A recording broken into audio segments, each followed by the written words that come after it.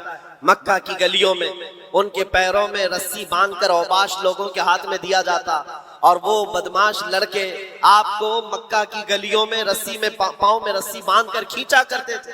ان کی جسم پر ان کی پیٹھ پر گرم سل رکھا جانا, دہکتے ہوئے انگاروں میں ان کو سلایا جانا, یہ سب روایتیں پتہ ہے آپ بلال حبشی. لیکن جو میں بات کہنے جا رہا ہوں, زمانہ بیت گیا, آپ تو حضور پاک کی غلامی میں آئے اور حضور پاک صلی اللہ علیہ وسلم کی وفات کے بعد صدیق اکبر کا زمانہ آیا, حضرت عمر کا زمانہ. میرے عزیزو آپ کو ایک بات بتاؤں, جب مجلس امیر المومنین حضرت عمر فاروق رضی اللہ تعالیٰ عنہ میں حضرت بلال حاضر ہوتے, بلال ان کی کیفیت کیا تھی؟ وہ بھی مکہ کے ایک غلام تھے, حبشی غلام. حبشی غلام اس وقت مکہ میں حقارت سے دیکھتے تھے لوگ, کالے رنگ کا ہوتا ہے, چوڑی ناک کا ہوتا ہے. لیکن سیدنا بلال حبشی کی بات یہ ہے, امیر المومنین عمر بن خطاب جس کے رعب و دبدبے کا حال یہ ہے قیصر و کسریٰ کی فوجیں تھر تھر کانپتی ہو, وہ امیر المومنین جس کے بو سے, جس کی صرف اور صرف ہوا سے, جس کی خوشبو سے شیطان راستہ بدل لیتا ہو. جب بلال حبشی ان کی محفل میں آتے تو کیا کہہ کر پکارتے جانتے ہو؟ یا سیدنا بلال, یا سیدنا بلال, اے ہمارے آقا بلال آئیے, اے ہمارے آقا بلال آئیے. حضرت بلال کہتے, حضور یہ آپ کی زبان سے اچھا نہیں لگتا, میں غلام ہوں, مجھے غلام کہہ کر پکارے, آپ سیدنا کہتے. کون کہہ رہا ہے سیدنا؟ عمر ابن خطاب. کس کو کہہ رہے؟ بلال حبشی کو. سیدنا بلال آئیے. حضرت بلال جب کہتے امیر المومنین آپ یہ نہ کہیں سیدنا, مجھ کو غلام کہہ کر پکارے, حضرت عمر کیا کہتے تھے؟ آئیے آپ کو میں بتاؤں کیوں سیدنا بلال کہہ کر پکارتا ہوں. آپ اپنا جبہ اٹھائیں. جب وہ جبہ اٹھاتے ان کی پیٹھ پر جو داغے ہوئے نشان تھے, حضرت عمر اس کو بوسہ لیتے تھے اور چومتے تھے اور کہتے اے بلال, جو رسول اللہ کی محبت میں زخم تم نے کھائے وہ زخم ہم نے نہیں کھائے ہیں. جس کو ہو درد کا مزہ نازے دوا اٹھا